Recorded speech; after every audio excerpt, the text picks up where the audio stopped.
What happens when the very children you gave birth to, loved, and sacrificed everything for, are the ones who erase your name from their lives? No explanation, no call, no glance back. Diane Mercer experienced that, and she died in silence. But from those ashes, another woman was born, one who can never be erased again. Like to support this story, comment the city you're viewing from so I know how far my story has come. And don't leave, because the best part is yet to come. The morning I understood that my children had truly forgotten I existed, I was standing in the cereal aisle of a grocery store in Columbus, Ohio, holding a box of the oatmeal my youngest used to beg me for every Sunday. Maple and brown sugar. That was Marcus's flavor. He'd pour so much of it into the bowl that there was barely room for the milk, and then he'd complain that it was too thick, and I'd add more milk, and he'd complain again, and we'd go back and forth like that every single Sunday morning until he was 13 years old and suddenly decided he was too old for hot cereal. I stood in that aisle for 4 minutes. I know because I watched the clock on my phone tick from 10:17 to 10:21 while I held that box and tried to remember the last time Marcus had called me. Not emailed. Not sent a card.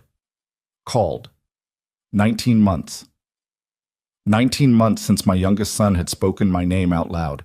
I put the box back on the shelf and walked out of that store without buying anything.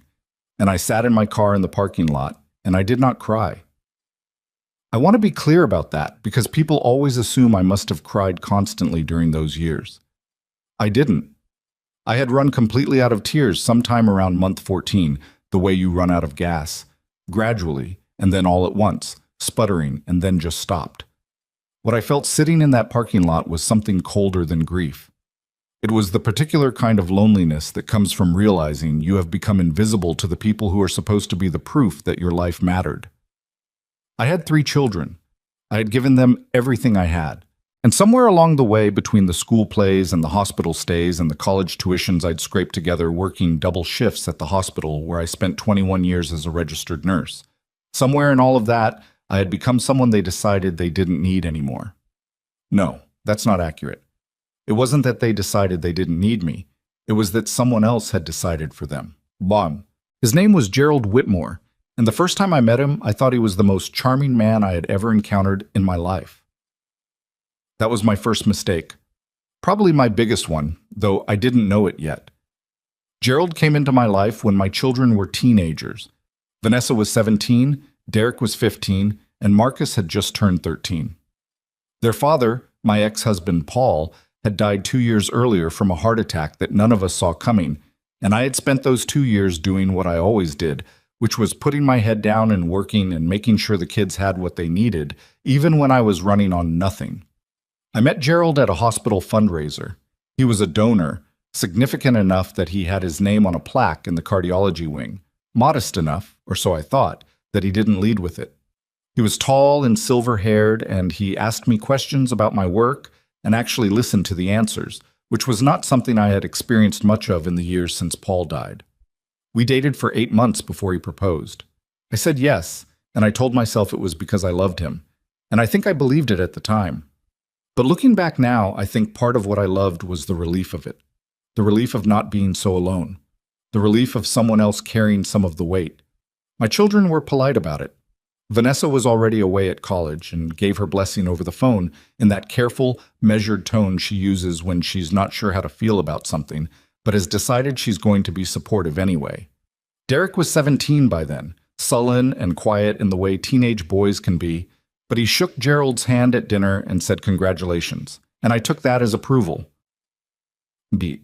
Marcus cried a little, but he was 15 and still close enough to childhood that he cried about things, and he told me he just wanted me to be happy, and I held him and said I was. We got married on a Saturday in October, and it was a small ceremony, just family and close friends, and Gerald cried during the vows in a way that made everyone in the room go soft, including me. I should have paid more attention to what came after the ceremony, because Gerald Whitmore, I would eventually learn, was extraordinarily good at the moment of the gesture, the grand declaration, the perfectly timed tear. What he was not good at, what he had spent 62 years carefully hiding, was the quiet, ordinary, daily work of actually loving someone.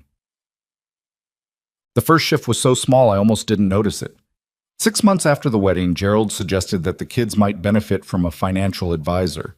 They were at ages, he explained over dinner one evening, where learning to manage money was important. He had a man he trusted, a colleague named Patterson, who could help them set up accounts, think about their futures. "It's a gift," Gerald said, and he said it the way he said everything, with that warm smile that made you feel like you were being included in something generous. I thought it was a nice idea. I said so. What I didn't know was that Patterson was not so much a financial advisor as he was a man who was very skilled at paperwork. And what I didn't know, because I was working 60-hour weeks and trusting my husband, was what kind of paperwork Gerald was having him prepare. The second shift came about a year later when I noticed that my children had started talking to Gerald in a different way. More directly. More intimately, almost. Private jokes I wasn't part of. References to conversations I hadn't been included in. Vanessa, who had always called me every Sunday, started calling less frequently. When I mentioned it to her, she said she'd just been busy, and I believed her because I always believed my children. The third shift was when Vanessa graduated from her master's program, and Gerald gave her a check for $20,000 and didn't mention it to me until 3 days later, almost as an afterthought. I wanted to do something special for her, he said when I brought it up. She's worked hard.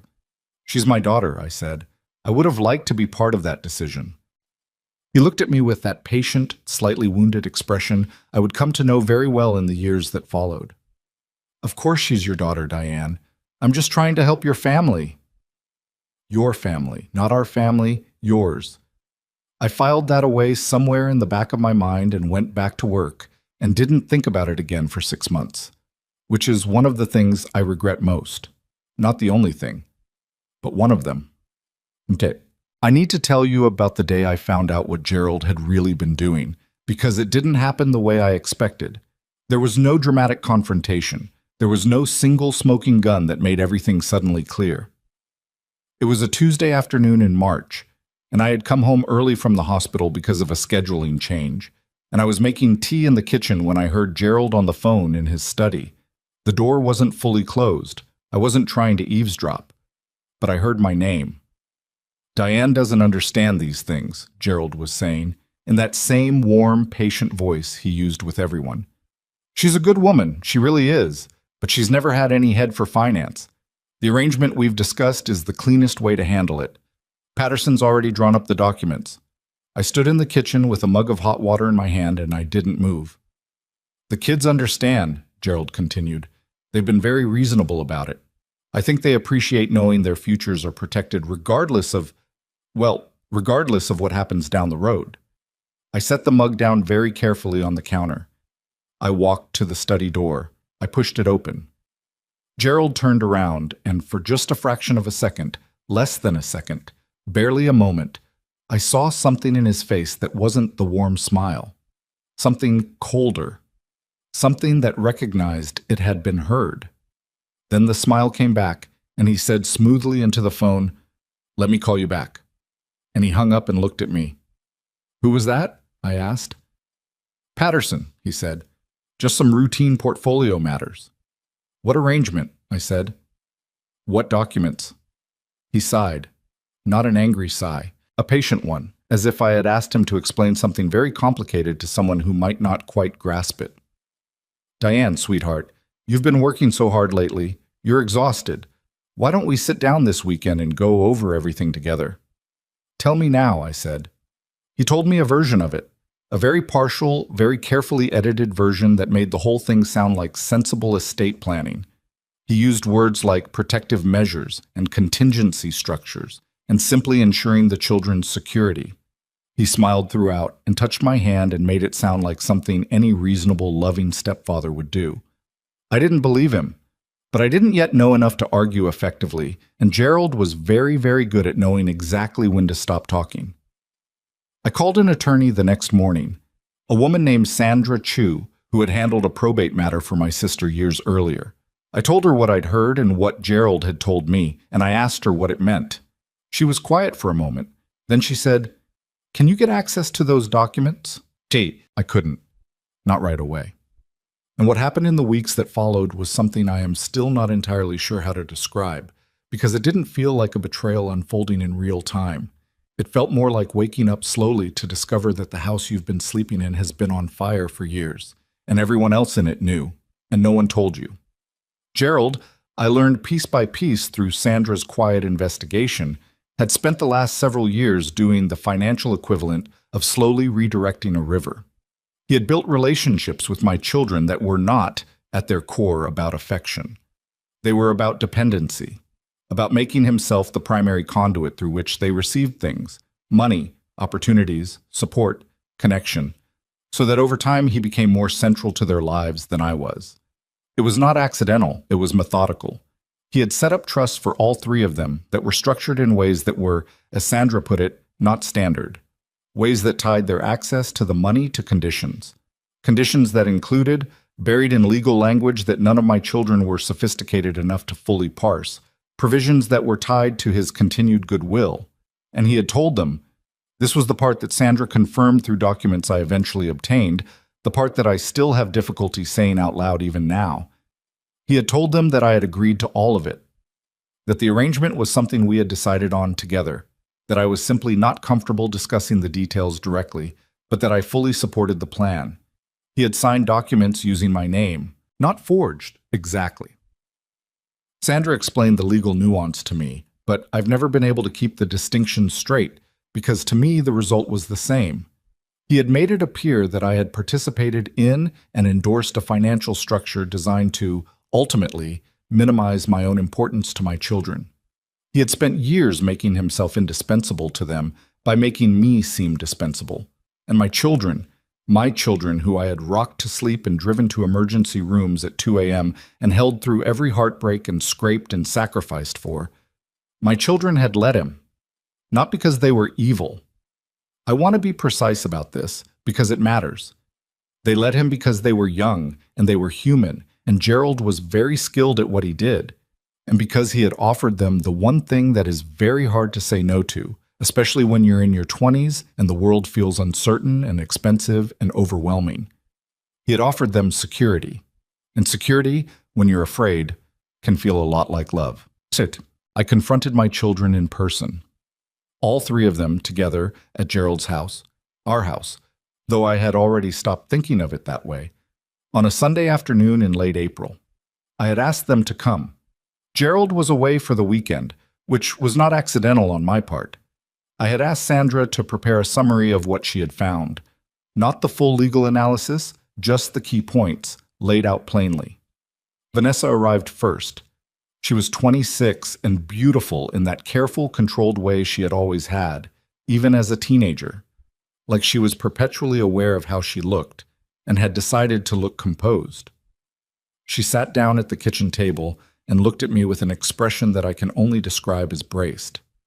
Derek came in right behind her. He was 24 and had Gerald's firm handshake by then, which shouldn't have bothered me as much as it did. He sat next to his sister. Marcus was the last one in. He was 21, still a little soft around the edges in a way that the other two had lost.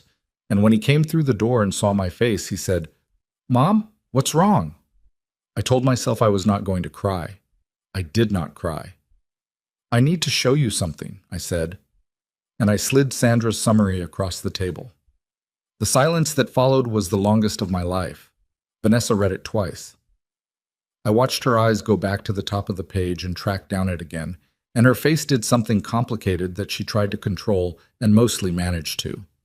"This is Sandra's interpretation," she said carefully.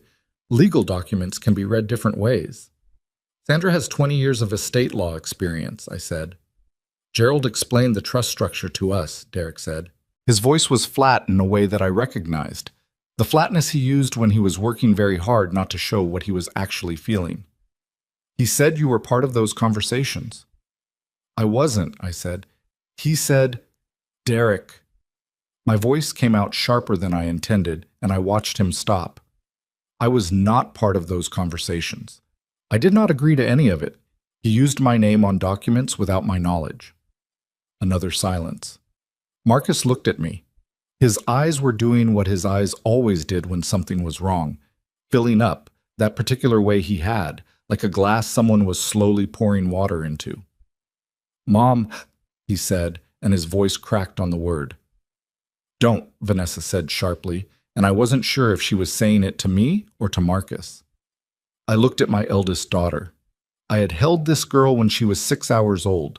I had driven her to the ER with a broken arm and sat with her through 6 hours of waiting without once letting go of her hand.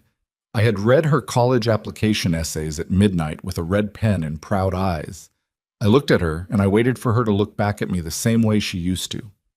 She looked at the table.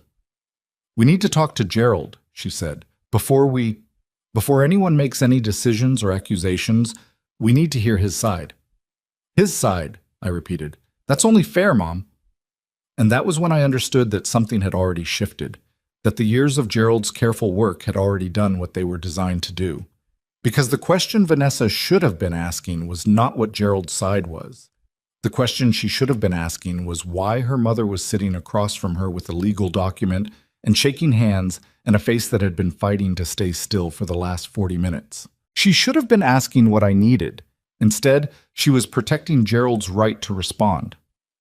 "I'm going to file a legal challenge," I said. "Sandra believes there are grounds. I wanted you to know before it became official." "Mom." Derek leaned forward. "You're talking about a lawsuit against Gerald. Do you understand what that would do to this family?" "Gerald did this to this family," I said. "I'm just responding to it." "If you file," Vanessa said, and her voice had gone very precise, very careful, the way it went when she was about to say something she knew she couldn't take back. "If you file against Gerald, you need to understand that we're going to stand behind him, because he has been there for us in ways that—" She stopped, started again. "He has been consistent and reliable and present." The last word landed like she meant it to, present, as opposed to me, who had been working 60-hour weeks to keep the lights on while Gerald charmed her at dinners I was too exhausted to attend. I looked at my 3 children. Marcus was crying quietly, his shoulders hunched, not looking at anyone. Derek's jaw was tight. Vanessa's eyes were dry and her chin was lifted, and she looked exactly like a woman who had decided something and was seeing it through. "Okay," I said. And my voice was steady because the tears were gone, and what replaced them was something harder, something cleaner, something that didn't feel like grief yet but would, later, in waves. "Okay, I hear you." I stood up. I picked up Sandra's summary. I straightened the papers. "Mom, sit down," Marcus said, and he reached for my arm. I looked at his hand on my sleeve. This boy I had nursed through pneumonia and a broken collarbone and the first heartbreak of his life. I looked at his hand. "It's all right," I said, and I didn't shake him off. I just stepped back gently until his hand fell away. "I need you all to know something, and then I'm going to leave, and I need you to take what I'm saying seriously." I looked at each of them in turn. "I am your mother. I have made mistakes, plenty of them, and I know which ones, and I'll carry them.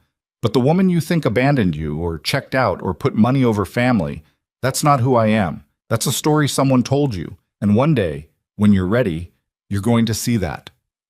Vanessa opened her mouth. "I'm not finished," I said, quiet and very clear. "I am going to do what I need to do legally, and when that's done, I'm going to figure out what comes next for me.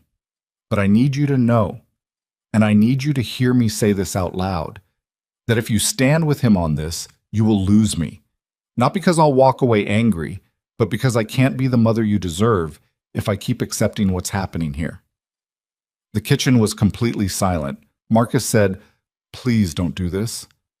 "I'm not doing anything," I said. "I'm just telling you the truth about what happens next." I picked up my purse. I walked to the door. "She's bluffing," I heard Derek say behind me, low and certain. I walked out the door. I got in my car. I drove 3 blocks and pulled over and sat with my hands on the steering wheel and breathed through the thing that was happening in my chest, the thing that was not crying but was something adjacent to it, something that felt like every piece of me being compressed very slowly until something changed shape permanently. I was not bluffing. The legal challenge failed. I want to be honest about that because if I smooth over the failure, it makes everything that comes after it sound too neat. The truth is that Gerald had anticipated the challenge. Of course he had. He had been planning this for years. And his attorneys were thorough and expensive and very good at what they did. Sandra fought hard. We found enough irregularities to make a real case, but a real case and winning are two different things. And what we got was a settlement that gave me less than I should have had and left most of Gerald's structures intact. My children did not speak to me during the proceedings. 8 months of legal maneuvering and not one phone call. On my birthday in November, I received a text from Marcus that said, "Hope you're doing okay." And I sat with my phone in my hands for a long time before I understood that "hope you're doing okay" from my youngest son, on my birthday, after 8 months of silence, was both everything he could bring himself to say and also the saddest sentence I had ever read. I wrote back, "Thank you. I love you." He didn't respond.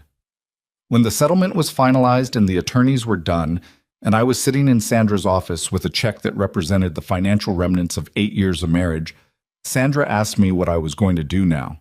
I looked at the check. I thought about the house I'd have to leave. I thought about Columbus and the grocery store cereal aisle and the birthday texts that weren't phone calls and the sound of Derek's voice saying she's bluffing. "I need to go somewhere no one knows my name," I said. Sandra looked at me carefully. "That's a big step." "I know. Your children might reach out. When the dust settles, people sometimes—" "Sandra." I stopped her gently. "If they reach out, they'll reach out, but I can't build a life around waiting for that anymore." I folded the check and put it in my bag. "I've been waiting for 23 years. I'm done waiting." She was quiet for a moment. Then she said, "Where will you go?" I had looked at a map the night before. I had closed my eyes and thought about what I wanted, not what I needed to do or should do or owed someone. What I actually wanted, for what felt like the first time in longer than I could track. "Somewhere near water," I said. I've always wanted to be near water. The name came to me on the third day of driving. I had been heading east without a fixed destination, stopping at motels and diners and driving through towns I'd never seen, and somewhere in the middle of Pennsylvania in October with the leaves doing what Pennsylvania leaves do in October, that particular extravagant display that always seemed slightly overdone until you were actually in it, and then it just seemed true. I pulled off the highway at a gas station and sat with the engine running. Diane Mercer was exhausted. Diane Mercer had lost. Diane Mercer's children had chosen, and the choice had been made, and carrying that name any further felt like carrying something that had been hollowed out. Claire, I thought. I didn't know why. It just came to me, the way things sometimes do when you're very tired and very quiet and your defenses are down. Claire. Clear. A word that meant something open, something without obstruction. Bennett was my mother's maiden name. She had been gone for 11 years, and I had missed her every day of those 11 years, and it felt right to carry something of hers with me into whatever came next. Claire Bennett. I said it out loud in the car. The Pennsylvania trees blazed orange around me. The gas station attendant refilled my tank and asked if I was all right, and I told him I was fine, and it was the first time I had said that without feeling the lie of it. I was not fine yet, but I was going to be. I got back on the highway heading east. By the time I crossed into Maine, I already knew I was going to stop. There was something about the coast there. The particular quality of the light, the way the ocean didn't look like vacation brochure ocean, but like something older and more serious, something that had opinions and didn't care if you liked them. I had grown up in landlocked Indiana and spent 23 years in Ohio, and the ocean felt like a correction, like something my life had been missing and hadn't known how to name. I found Hadley Point by accident, the way you find most things worth finding. I had pulled off to look at a map and realized I had taken a wrong turn, and the wrong turn had taken me down a 2-lane road through a town that was small enough to have a general store and a gas station on the same block, and old enough that the buildings looked like they had been there since before anyone alive had opinions about anything. There was a bookstore. I don't know why that was the thing that stopped me, except that I had always loved bookstores in the particular way that some people love churches, not for what you were supposed to get from them, but for what you actually got, which was quiet, and the sense that there were other worlds very close by if you knew where to look. The sign above the door said Harbor Books in faded blue letters. The window had a display of local authors and a hand-lettered sign that said Coffee Inside, free Wi-Fi, stay as long as you like. I parked and went in, and I stayed for 3 hours.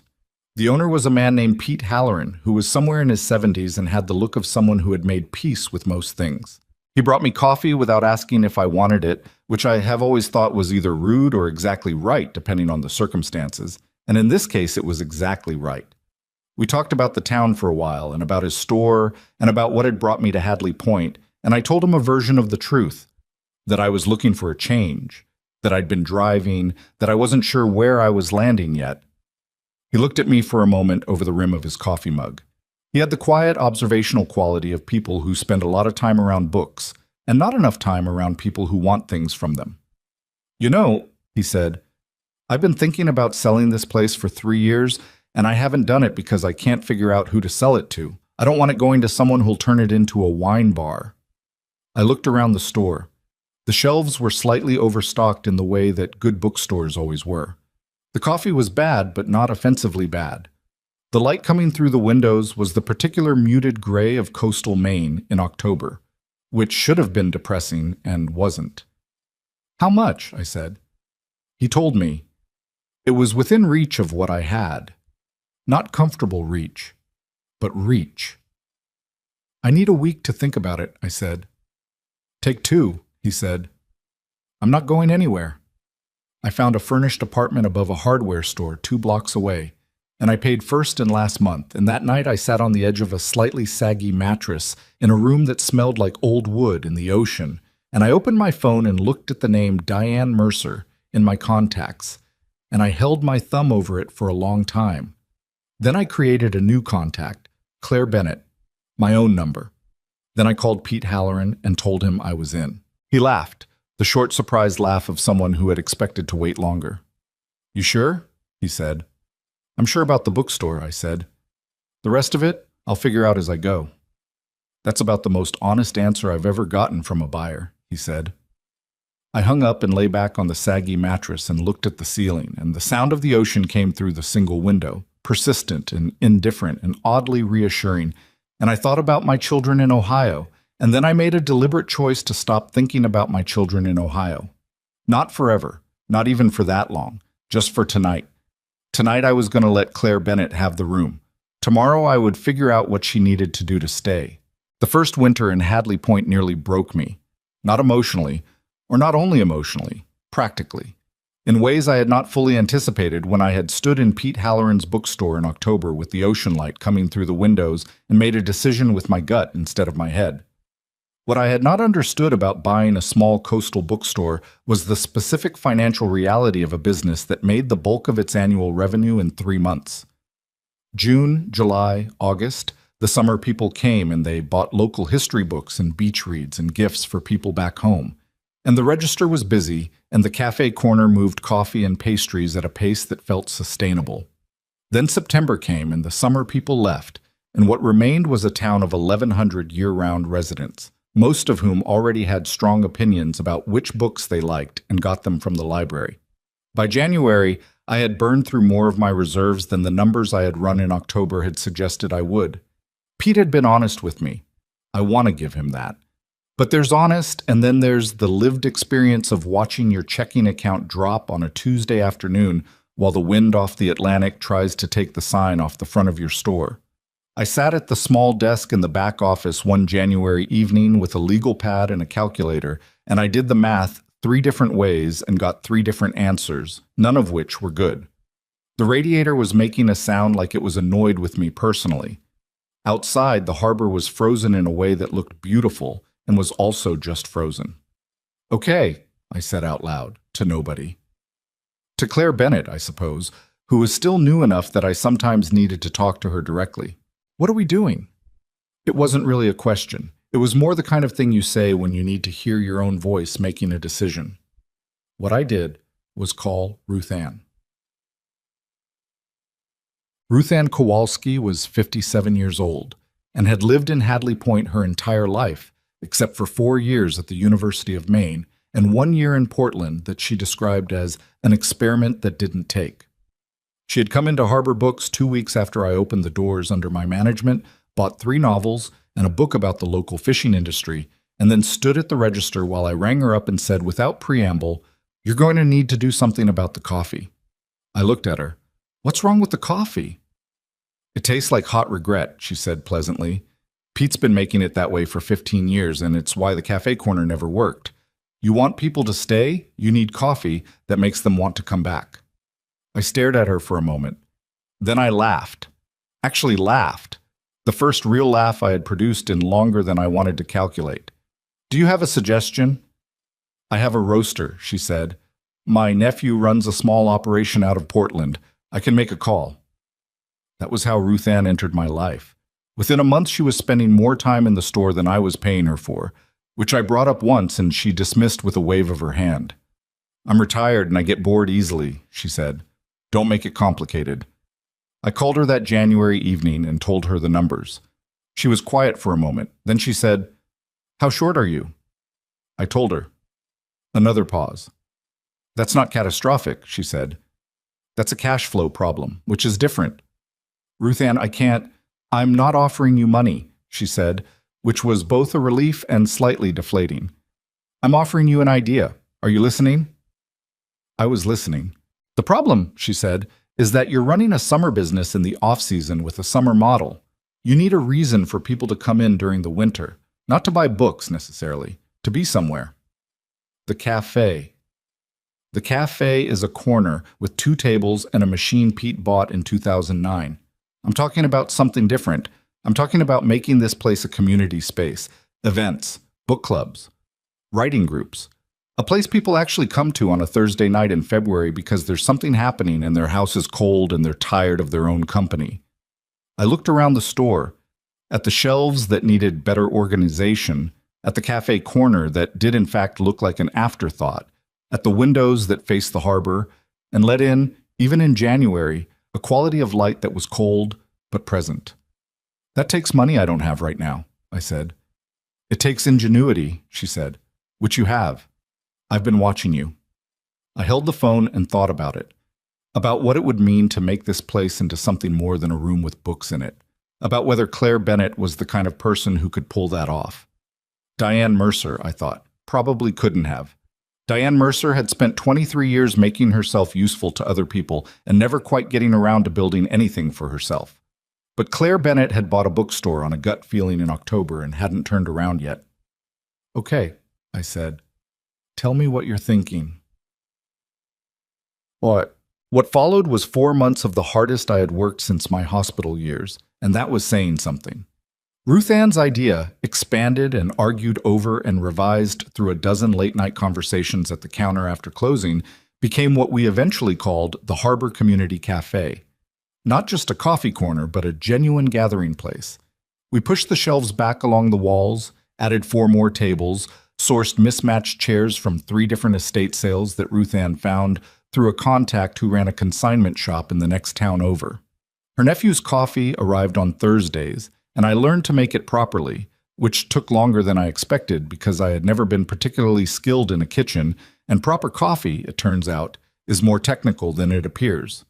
The first event was a Thursday night book discussion in February.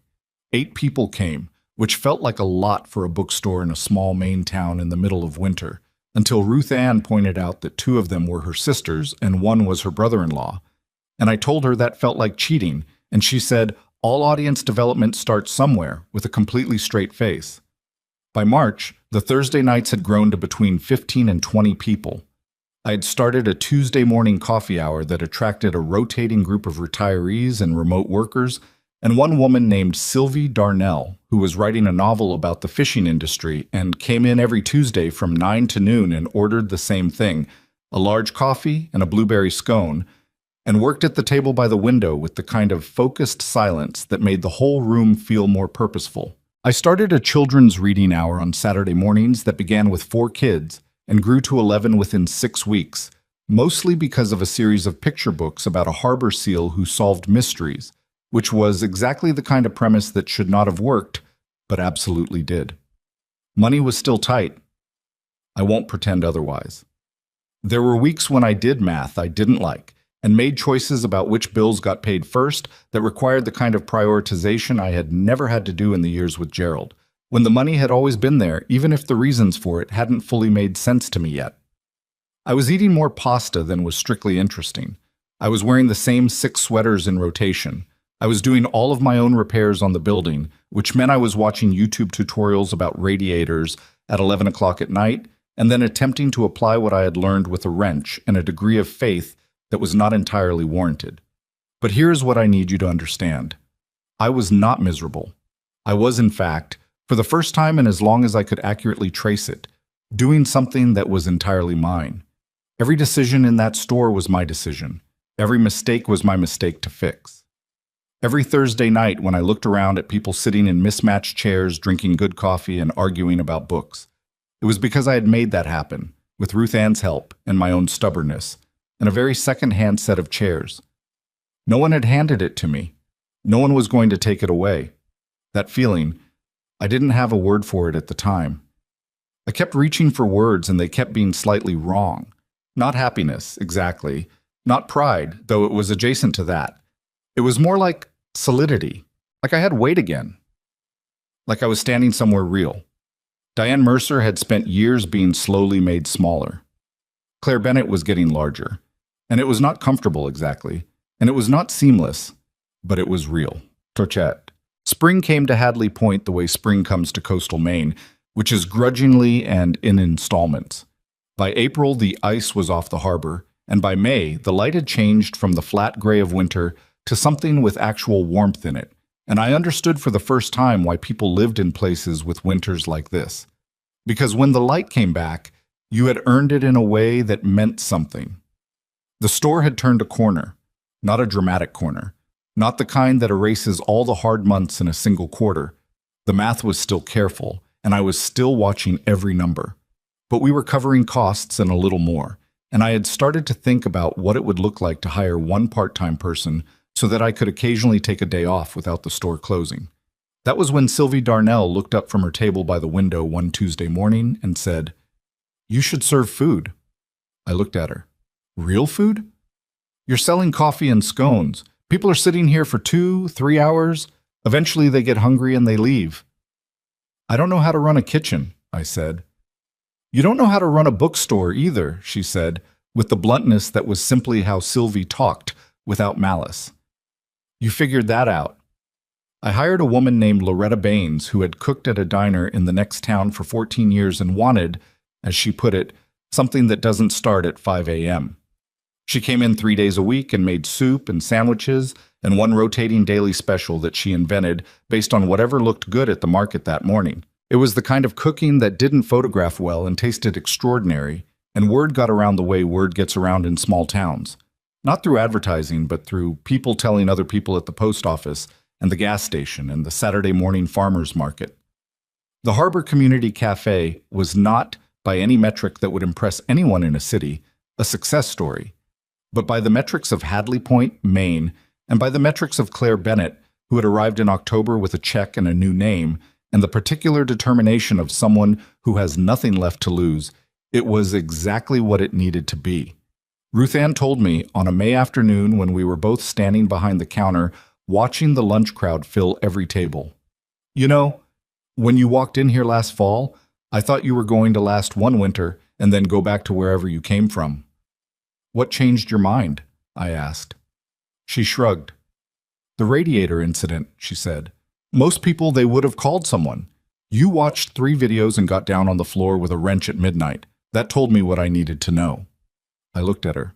"What did it tell you?" "That you weren't running from something," she said. "You were building something. Those are different people." I didn't say anything to that. I just went back to making coffee, and the room was full of people I had not known 8 months ago, and outside the harbor was the particular green-blue of Maine in May, and somewhere in Ohio my children were living lives I was not part of, and I let all of that be true at the same time without trying to resolve it. I need to tell you about the night I almost went back. It was the first week of June, just before the summer people started arriving, and I was closing the store alone. Ruth Ann had left early for a family dinner. Loretta didn't work Tuesdays. The last customer had gone at 7, and I was doing the closing tasks, the register count, the chairs, the coffee machine, and my phone rang. The number was Ohio, not a number I recognized, but Ohio. I stood in the middle of the store with my phone in my hand and watched it ring 3 times, and then stop, and then start again. And I thought about all the things it could be. A wrong number, one of Sandra's office associates calling from a different phone, or one of my children from a number I didn't have, at 8 o'clock on a Tuesday night, which would mean something had changed. I didn't answer. I stood there until it stopped, and then I sat down in one of the mismatched chairs that had started as an estate sale find and now felt like mine, and I breathed. The voicemail notification came through 2 minutes later. I sat with that notification for 11 minutes. I know because I watched the clock. 11 minutes of sitting in my own store in a town that had started to know my name, my real name, the name I had chosen, and deciding something. The thing I was deciding was not whether to listen to the voicemail. That choice was easy. Of course I was going to listen to the voicemail. The thing I was deciding was what I was going to do after, whether I was going to let whatever was in that message pull me back into the orbit of something I had spent 8 months getting clear of. I pressed play. It was Marcus. His voice was the same as it had always been, a little rougher at the edges than it used to be. And he sounded like he'd recorded this 3 or 4 times already, and this was the version he'd committed to. "Mom," he said. "Hi, it's Marcus, a pause. "I know it's been a while. I know. I just wanted to call and see if you were okay. Things have been weird here. I don't want to say too much on a voicemail, but I wanted you to know I've been thinking about you." Another pause, longer. "I hope you're somewhere good. I hope it's better than it was." Then a silence.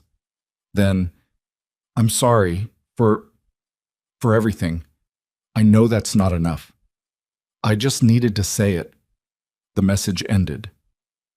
I sat in the chair in my store and I listened to that message 4 times in a row, and by the 4th time, the thing that had replaced crying in me, that hard, compressed thing, had shifted into something else that I didn't entirely have a name for.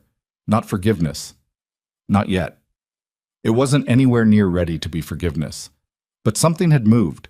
I didn't call back that night. I want to be honest about that because the better version of the story would have me calling my son back immediately, and that would be a lie. What I did was finish closing the store and walk back to my apartment and sit at my kitchen table and write Marcus a letter. Not an email. An actual letter, on paper, the way I used to write things when I was young, and believed that how you wrote something was part of what you were saying. I told him that I was okay. I told him I was somewhere I had chosen. I told him that I had heard him, and that what he'd said mattered, and that I wasn't ready to talk yet, but that I wasn't gone. I mailed it the next morning. He didn't write back for 3 weeks, which told me something about the situation in Ohio that I filed away quietly and tried not to think about too much. The summer was everything Pete Halloran had promised it would be. The summer people came, and they were different from the winter people, louder and brighter, and less rooted, less certain of themselves in the particular way that people are less certain when they're away from their regular lives. They bought books and drank coffee and sat at Loretta's tables and ate her soup and told their friends. And by August, we had to wait for tables at lunch on weekdays, and on weekends we had a line out the door for the Saturday Children's Hour. I hired a college student named Owen Fitch to help on weekends, a 20-year-old from Rhode Island who was studying literature and had opinions about everything and was wrong about half of them, and right about the other half in interesting ways. He and Ruth Ann argued about books constantly and with great enthusiasm, and I let it happen because it was good for the atmosphere and also genuinely entertaining. One Saturday afternoon in August, a woman came into the store with 2 children and bought a stack of books and then stood at the register while I wrapped them and said, "I hope you know this place is the best thing on this whole stretch of coast. I've been coming here every summer for 3 years and it just keeps getting better." "Thank you," I said. "Did you build all this?" she asked, gesturing at the cafe, the full room, the handwritten chalkboard behind me with the week's specials. "With a lot of help," I said. She smiled. "Still, I can tell it's yours." She left, and I stood at the register, and I thought about what she'd said. "I can tell it's yours." As if ownership were a quality that showed, the way good work shows. As if you could look at something and see the person in it. Diane Mercer had built things for other people her whole life, her husband's household, her children's futures. Gerald's comfortable life with a wife who was present and capable and didn't ask the wrong questions too often. Everything she built with someone else's name on it. Harbor Books. And the cafe inside it had my name on it. Claire Bennett. The name I chose. And standing in my store in August with the summer light coming in, and Owen and Ruth Ann arguing in the back about whether a certain novel deserved its prize, and Loretta's soup simmering in the kitchen, and a room full of people who were there because they wanted to be and not because they owed me anything. Standing in all of that, I felt something that I recognized as happiness, even though it looked nothing like any version of happiness I had imagined for myself when I was younger. It was quieter than I expected, smaller in some ways, more ordinary. It didn't announce itself. It was just there, solid and real, the way good things often are. Teet. Marcus's letter arrived on a Wednesday in September, 2 weeks after the summer people had gone and the town had settled back into itself. 3 pages, handwritten, which surprised me. Marcus had never been a writer. The handwriting was the same as it had been when he was in high school, slightly too large and leaning to the right. He told me things I hadn't known, that Gerald had begun pressuring all 3 of them in ways that had started to feel different, more demanding, less generous. That Vanessa had had a fight with him in the spring that she refused to talk about with either of her brothers. That Derek had started asking questions about the trust documents that Gerald's attorney had been slow to answer. "I think we were wrong," Marcus wrote, and underlined it, which was a Marcus thing to do. "I don't know all of what happened yet, but I think we were wrong, and I think Gerald knew things he didn't tell us, and I think you were telling the truth, and we chose not to hear it." Then he wrote, "I know that doesn't fix anything. I'm not asking you to fix it. I just needed you to know that I see it now." I read that letter standing at my kitchen table, and I didn't sit down the whole time. When I finished, I set it down carefully, and I looked out the window at the harbor, which was doing what it did in September. That particular combination of restless and still, the water moving but the light calm. I was not going to call him back yet. That wasn't stubbornness. It was something more careful than stubbornness.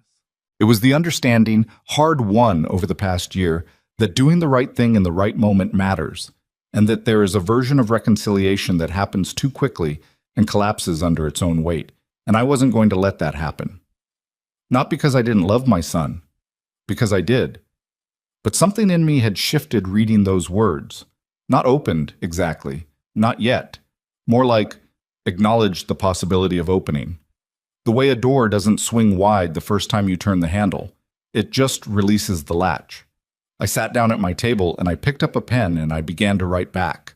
Outside, the harbor moved the way it always moved, indifferent and ongoing, and Harbor Books sat on the corner of Main and Wharf Street with its faded blue sign and its mismatched chairs and its smell of coffee and old paper, and it was mine, and I was still here, and that felt, for now, like enough. The letters between Marcus and me continued through the fall, slow and careful, the way you carry something fragile across a room you don't entirely trust. He wrote about his life in Columbus, the apartment he'd moved into the previous spring, the job he'd taken at an architecture firm, doing work he described as mostly unglamorous but occasionally interesting, the fact that he'd stopped going to Gerald's dinners.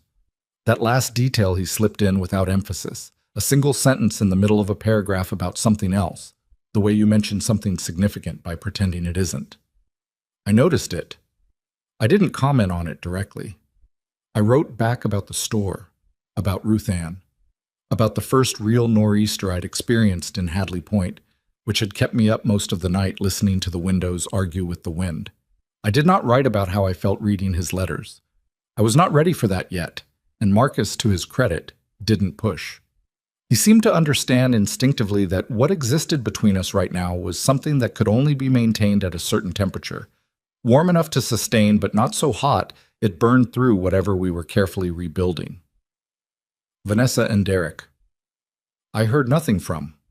I told myself I was at peace with that. Some mornings I actually was. What I didn't know, through all those months of careful correspondence, was what was happening in Ohio. I didn't know because Marcus's letters were honest but partial. He told me what he knew and kept back what he was still working out, which was his right. And I didn't know because I had made a deliberate choice not to investigate, not to ask Sandra to make calls, not to do anything that would collapse the distance I had put between myself and that old life before I was ready. The distance, I had learned, was not abandonment. It was maintenance. It was the thing that made it possible for Claire Bennett to be real instead of just a name on a mailbox. But the past, I was about to discover, does not wait for you to be ready. It arrives on its own schedule, in its own way, and it does not knock first. It was a Thursday in late October, the store's 2nd October, my 2nd anniversary of the day I'd walked in and not left. When Ruth Ann came in 45 minutes before opening and set a cup of coffee on the counter in front of me with the particular deliberateness that meant she had something to say and was deciding how to say it, I looked at the coffee. Then I looked at her. "Someone's been asking about you," she said. I kept my face still. "Asking what?" "Asking if anyone in town knows a woman named Diane Mercer." She watched me. "Specifically, if anyone knows where she might be." The name landed the way it always did now. Not like mine, but like the name of someone I used to know. Distant and specific at the same time. "Who's asking?" "Man came into the general store yesterday. Alan told me. Middle 30s, well-dressed, not local. Said he was looking for a family member who might have relocated to the area." Ruth Ann paused. "Alan said he had a photo. Older photo. Looked like." I picked up the coffee. My hands were steady, which surprised me. "What did Alan tell him?" "Alan's lived here 60 years, Ruth Ann said. He's not going to tell a stranger anything about anyone." I held the mug and thought about this. Middle 30s, well-dressed. A photo. It could be a private investigator, which meant someone had hired one, which meant one of my children had finally done what Marcus's letters had been quietly building toward. Or it could be Gerald, using someone to locate me for reasons I didn't want to think about too carefully. "Thank you for telling me," I said. Ruth Ann leaned on the counter. "Claire, do you want to tell me what's happening?" I looked at her. This woman who had walked into my store and told me my coffee was bad, and then spent 2 years helping me build something real. This woman who had become, in the way of things you don't plan and can't entirely explain, one of the people I trusted most in the world. "Not yet," I said. "I'm not sure what's happening yet." She accepted that without argument, which was one of the things I valued most about Ruth Ann. She knew the difference between the times when a person needed to be asked more and the times when they needed to be left to think. I opened the store at 9 o'clock and I worked my Thursday as normally as I could manage, which was mostly fine. I made coffee. I helped a woman find a book for her granddaughter. I attended to the register. I talked to Sylvia about her novel, which was in its 2nd draft and was not going well, which she described with the bleak humor of someone who has been through this enough times to find it darkly funny. At 4:30, the bell above the door rang. I was behind the counter, restocking a display, and I looked up. He was about 35, dark coat, the kind of careful, neutral face that people who do investigative work often have, a face that doesn't offer information before it has to.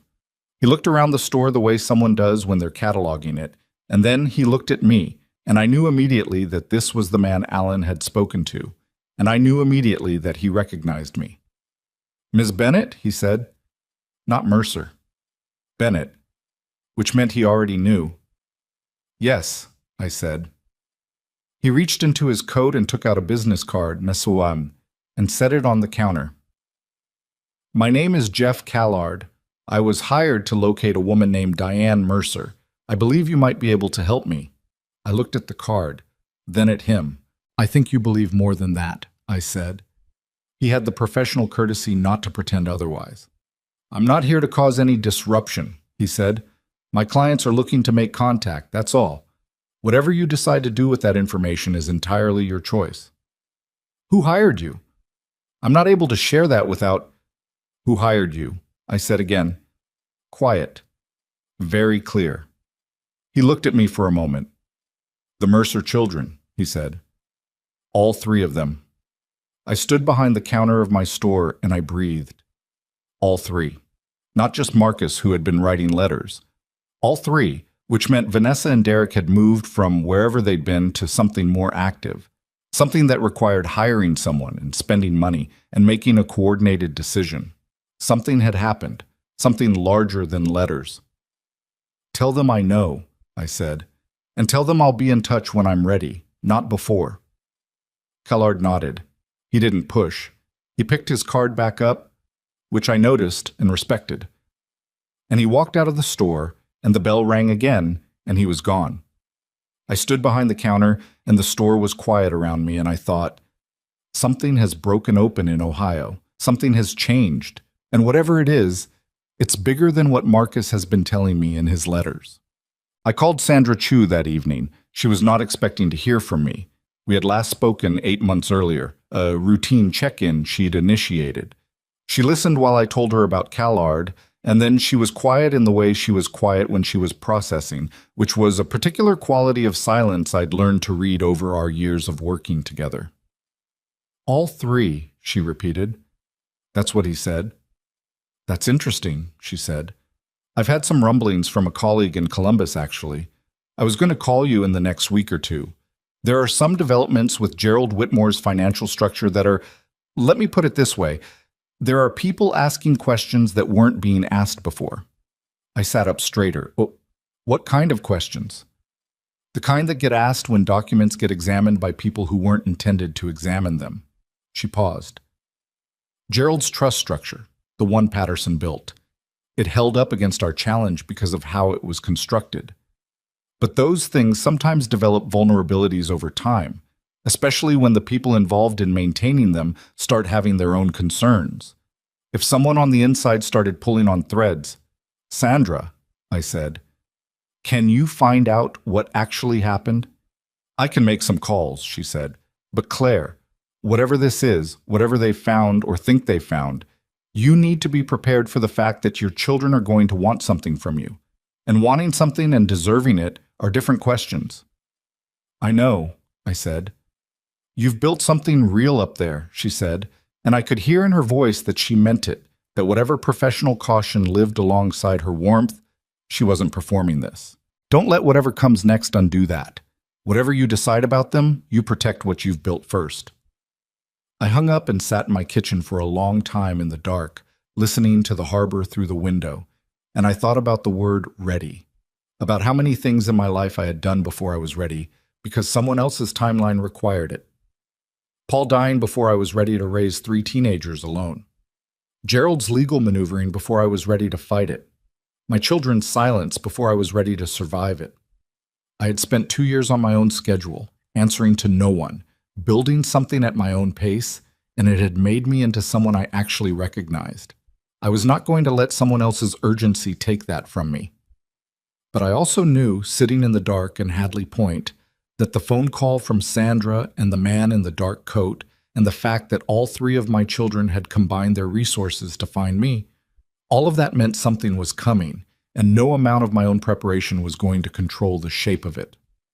Sandra called back 4 days later.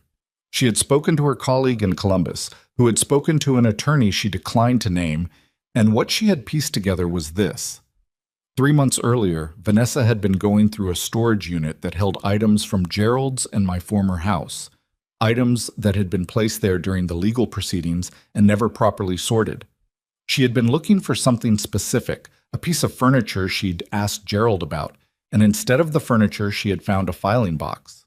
The filing box contained documents. Not all of Gerald's documents. Those were managed by Patterson and kept in offices Vanessa had no access to. But this box contained older paperwork, early drafts, correspondence between Gerald and Patterson from the first years of their marriage, before Gerald had refined the structure into what it eventually became.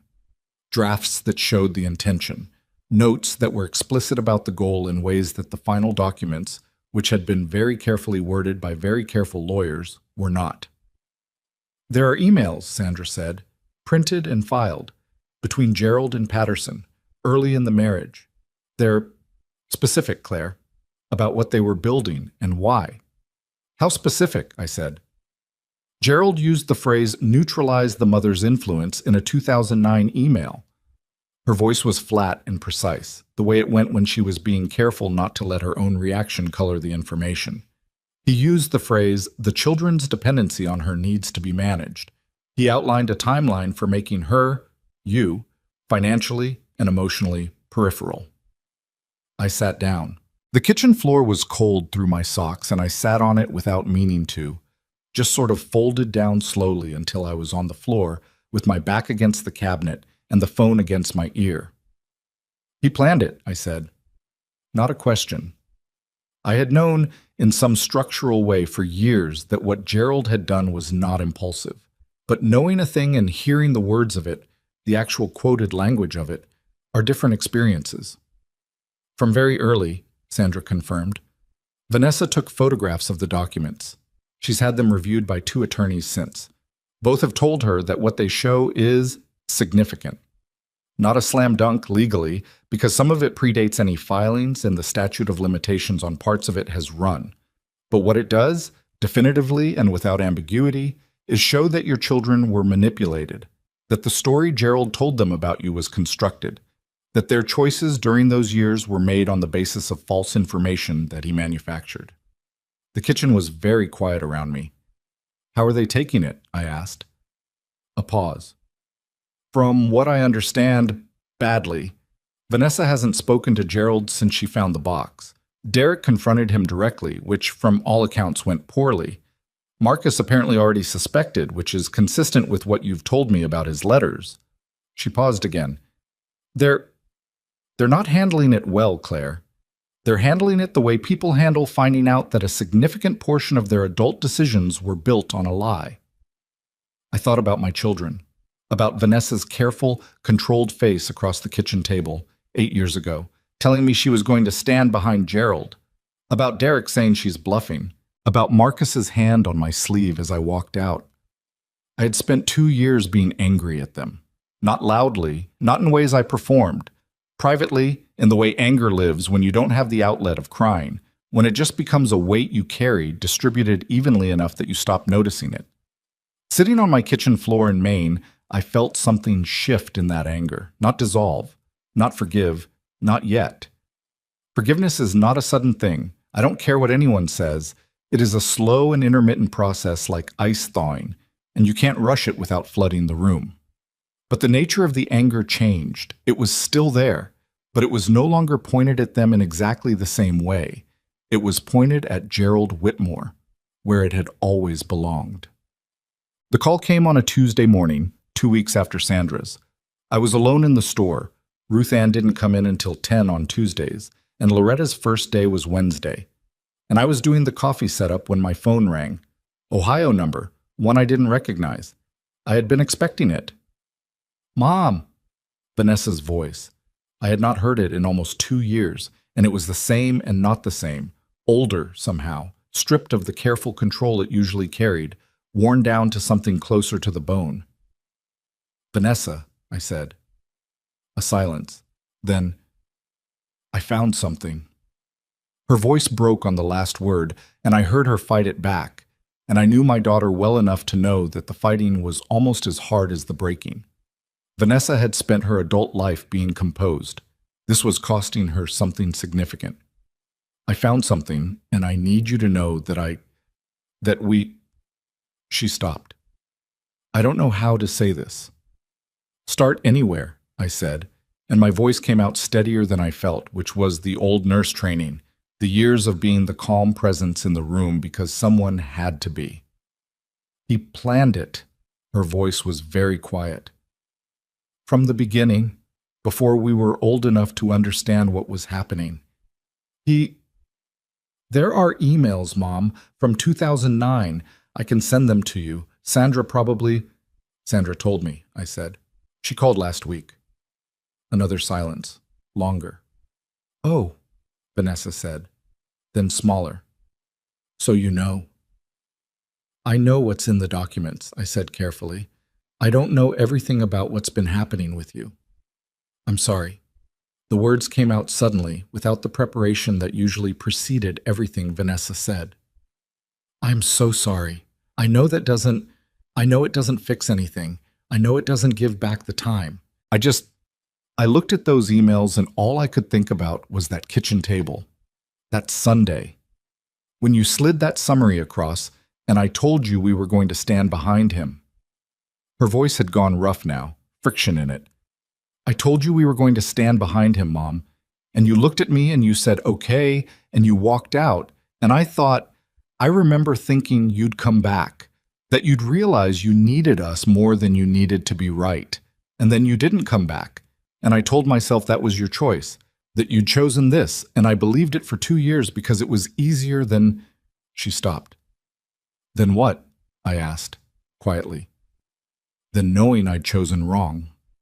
The words came out stripped and plain, the way only the true things do. That I had a mother who was telling me the truth and I chose the man with the checkbook instead. I stood in my bookstore in Maine, 54 years old, with a phone against my ear and the smell of coffee around me and the harbor out the window, doing what it always did. I stood there and I let my daughter say the things she needed to say, and I did not rush to fill the silence with reassurance, because the reassurance was not mine to give yet, and giving it prematurely would have been a lie that helped neither of us. I hear you, I said finally. That's all? Vanessa said, and there was something almost desperate in it. For right now, I said. Yes. She cried then. She tried not to, and then she just cried. And I listened to my daughter cry on the phone from 1,000 miles away, and I held that sound and I did not try to stop it. Sometimes the right thing is just to stay on the line and let a person be in what they're in. When she'd quieted, she said, Derek wants to call you. He knows my number, I said. He's scared you won't pick up. Tell him to try. Derek called 4 hours later. His call was shorter and harder and contained more silence than Vanessa's, which was very Derek. He did not cry. He said, I said you were bluffing. I remember saying that. I need you to know I remember. I know, I said. I was wrong. I know that too. I don't... He stopped, started again. I don't know what you need from us, or if you need anything. I just needed you to know that I see it. I thought of what Marcus had written in his letter. I think we were wrong. Underlined. The same thing, essentially, in 2 different voices.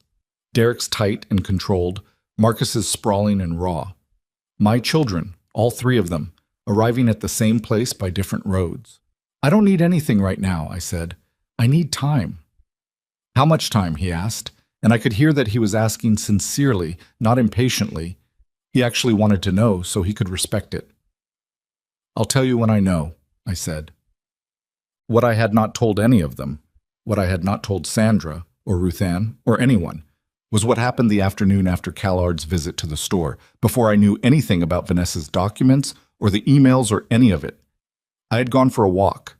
It was what I did when I needed to think without the structure of thinking. I walked along the harbor path, past the working boats, and the empty summer slips, out to the small point at the end of the path, where there was a bench that someone had put there years ago, in memory of someone. The plaque worn enough that you couldn't read the name anymore. I sat on that bench and I looked at the water and I thought about Diane Mercer. I thought about who she had been, a woman who loved her children with a completeness that left almost no room for herself. A woman who had trusted, repeatedly and at great cost, people who understood that trust as a thing to use rather than honor. A woman who had stood in a kitchen and been told by her own children that she was peripheral, dispensable, a complication in a story someone else had written for them. She had not been a perfect woman. That matters to say. She had been so focused on keeping everything together that she had not seen what was happening until it was already deep. She had confused Gerald's gestures for his character.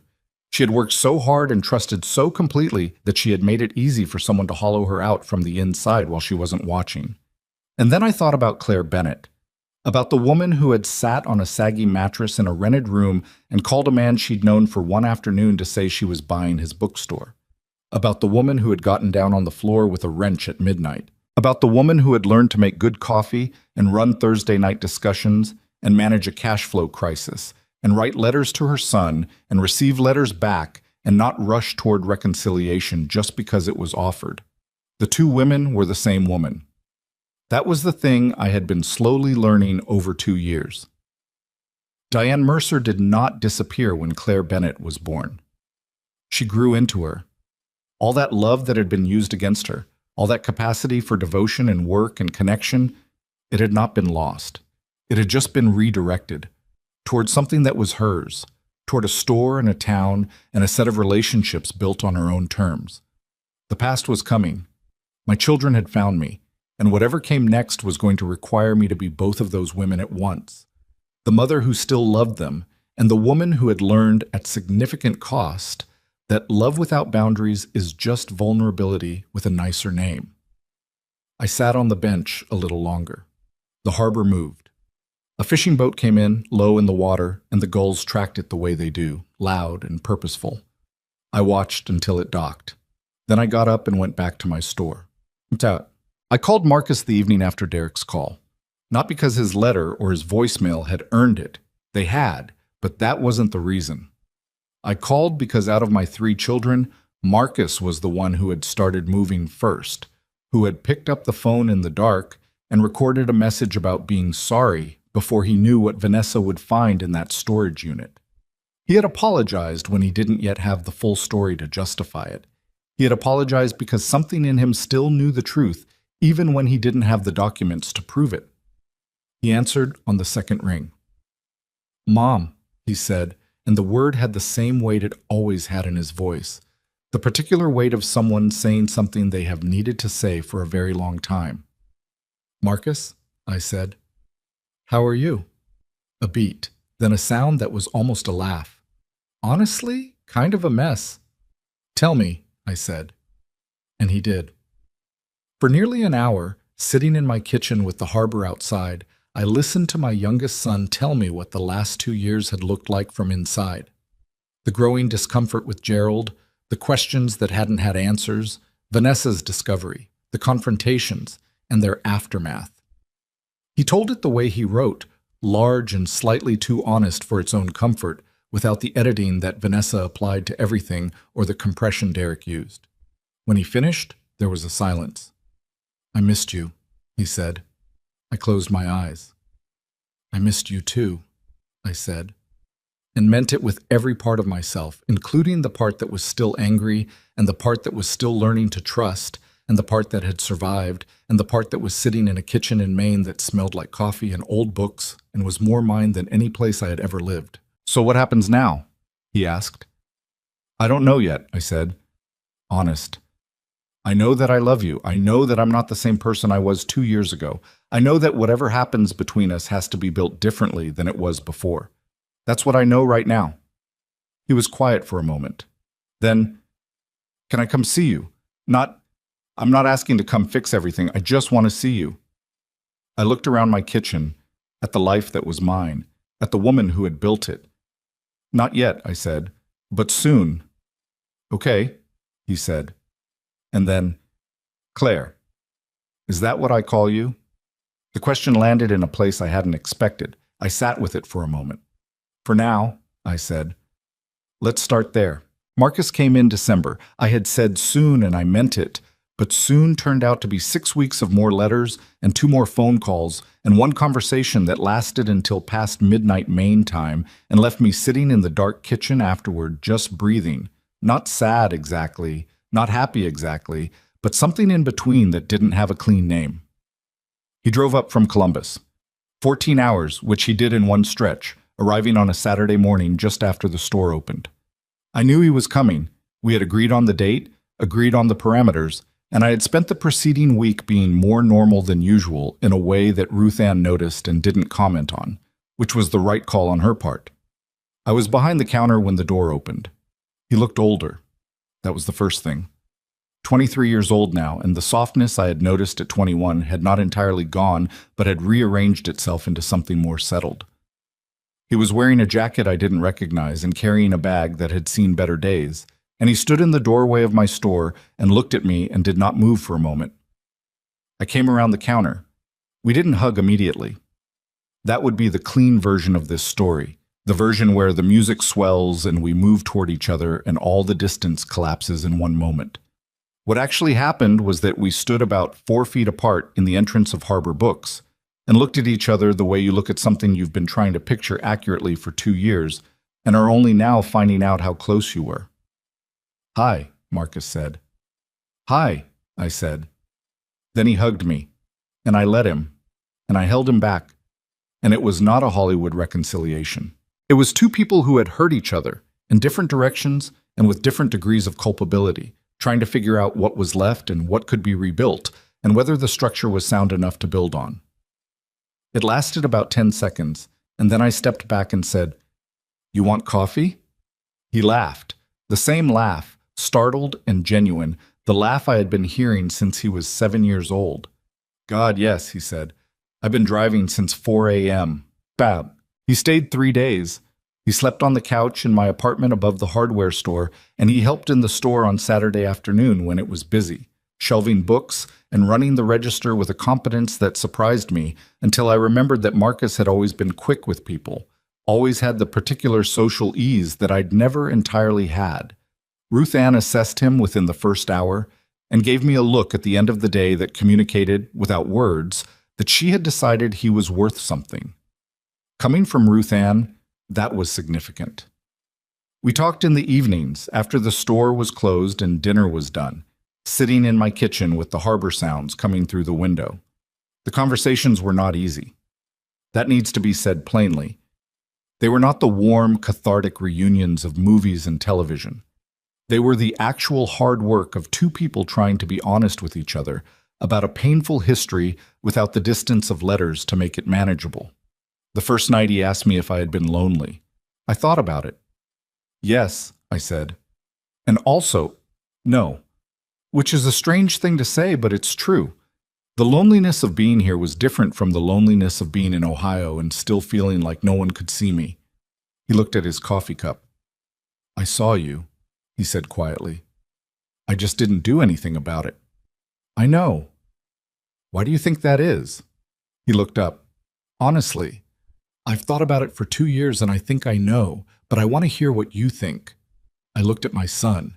The question took courage to ask, the particular courage of someone who isn't sure they want the honest answer, but is asking anyway. "Because Gerald gave you things," I said, "not just money, structure, a feeling that your future was secure. And when someone gives you that when you're 21 and the world feels uncertain, it's very hard to look at what it cost." "It cost you," he said. "Yes." "That should have mattered more than it did." "Yes," I said again. "It should have." He didn't argue with that. I respected him for not arguing with it. There's a version of reconciliation that papers over the truth with apology, and everyone feels better for about 3 weeks before the unaddressed thing starts leaking through the floor. I was not interested in that version. Whatever Marcus and I were building had to be built on what was actually true, including the parts that were hard to say and harder to hear.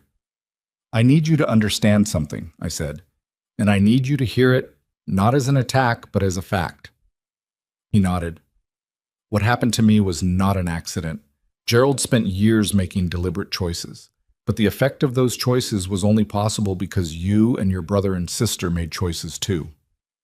Choices that hurt me. And I can understand the context for those choices.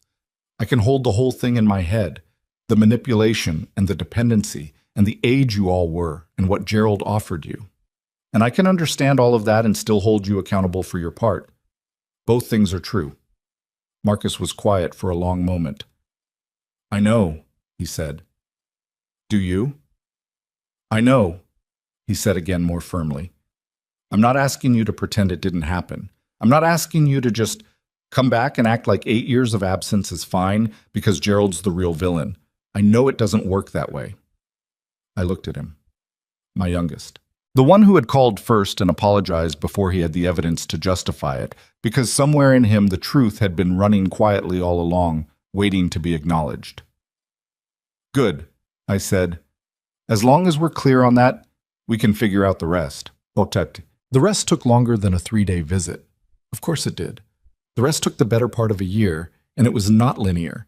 And there were moments in it that I am not proud of, and moments that surprised me, and moments that I would not trade for anything. Vanessa came in March. Her visit was nothing like Marcus's.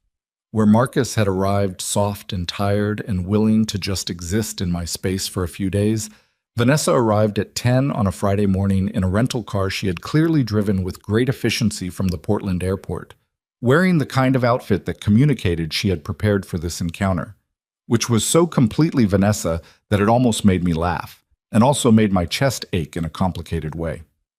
She walked into the store, looked around with a careful expression, and said, "This is really nice." "Thank you," I said. She stood there in the middle of Harbor Books with her hands clasped in front of her, and she looked at me with the composed face that I knew was holding something very different underneath it. And she said, "I have a lot to say, and I've thought about how to say it, and I'd like to just... Can we go somewhere quiet?" We went to my apartment. I made coffee. We sat at the kitchen table. She opened her bag and took out a folder. "I brought copies of the documents," she said. "The emails. Everything I found. I thought you should have them." "Sandra has most of it," I said. "I know. I spoke with Sandra." She set the folder on the table. "I wanted to bring them myself. I needed you to see that I'm the one bringing them." I understood that. It was important to her, the act of it. The physical carrying of the evidence to me rather than transmitting it through lawyers. It was the closest thing Vanessa had to a gesture, and I received it as one. "Tell me what happened," I said. "From the beginning. Your version." She told me. For 2 hours she talked, and she was precise and thorough in the way she was precise about everything, and she did not spare herself. She described the exact moment she had decided to stand behind Gerald at the kitchen table 8 years ago, and what had been in her head during that moment, the fear underneath the composure, the belief that her financial security was attached to Gerald's goodwill, the calculation she had made, and the things she had told herself to make the calculation feel acceptable. "I told myself you were being paranoid," she said. "I told myself Gerald loved us and you were making it about money. And I knew, even then, I knew there was something in that assessment that wasn't right. I knew you well enough to know you weren't paranoid, but it was easier to believe the comfortable version." "Vanessa," I said. She looked up. "I know all of that," I said. "I've known most of it. What I need to know is what's different now. Not what you discovered. What you found in that storage unit is significant, but understanding the mechanism of what Gerald did doesn't automatically make you a different person. What is actually different about you?" She was quiet for a moment. Then she said something I hadn't expected. "I left my job," she said. I stared at her. Vanessa had worked at a corporate law firm for 4 years. It was the job she had structured her entire graduate education toward. "What?" "6 weeks ago, I gave notice." She looked at her hands. I realized that I had been making the same calculation in my career that I made with Gerald, choosing security over what was actually right, choosing the comfortable version, taking cases I had problems with because the firm needed them, telling myself the context made it acceptable. She paused.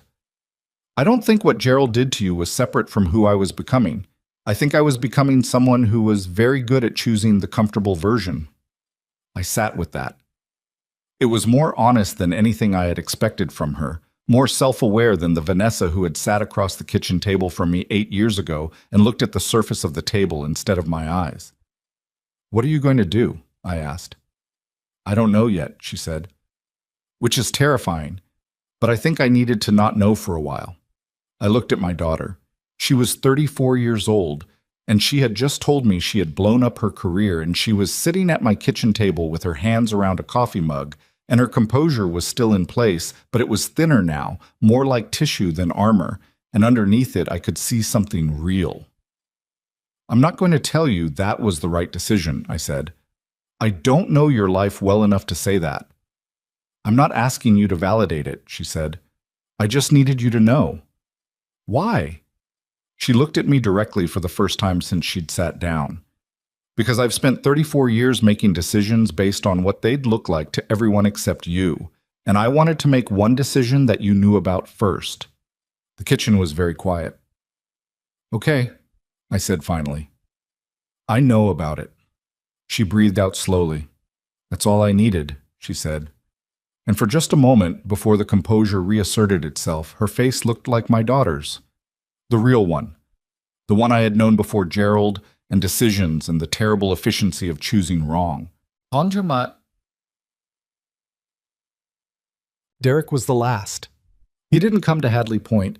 He called in April and asked if he could, and I said yes, and then 3 weeks went by and he didn't come, and I didn't follow up because I had made a decision very early in all of this that I was not going to chase any of them. The door was open. I was not going to stand in it calling their names. He finally called again in May. I'm not ready to come up there yet, he said. I need to ask you something first. Okay, I said. Did you hate us? Direct, no preamble, very Derek. After, while you were building all of this, did you hate us for making it necessary? I sat down in the chair behind the store counter. It was early, before opening, and the store was quiet around me. I thought about the honest answer to that question, about what it meant to answer it precisely rather than kindly. Sometimes, I said. Not consistently, but sometimes, yes. A pause. Okay, he said. Does that change something for you? I asked.